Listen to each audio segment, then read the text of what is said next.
A sheet of steel is 40 centimeter long, 5 centimeter broad at 0 degree Celsius. The surface area of the sheet increases by 1.4 centimeter square. 1.4 centimetre square से क्या हुआ, उसका surface area increase हुआ 100 degree Celsius पे. Coefficient of linear expansion पूछा है, मतलब alpha पूछा है सर, लेकिन एरिया में तो बीटा आता है ना.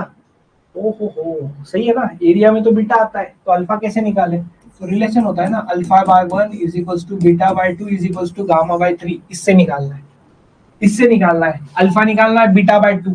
तो भाई सबसे पहले ध्यान देना, डेल्टा ए का फॉर्मूला याद है, delta A is equals to A I into beta into delta D.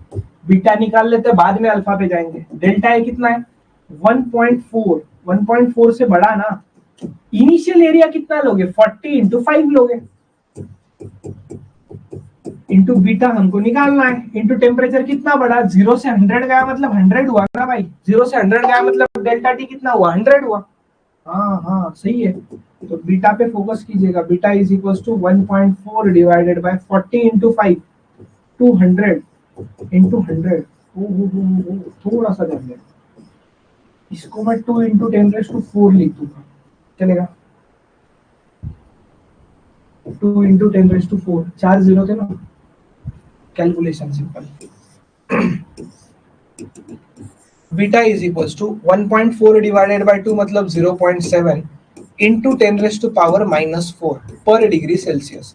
ये आंसर नहीं है, हमें चाहिए अल्फा. अच्छा, इसको आप ऐसे भी लिख सकते हो, 7 इंटू 10⁻⁻5 पर डिग्री सेल्सियस भी लिख सकते हो.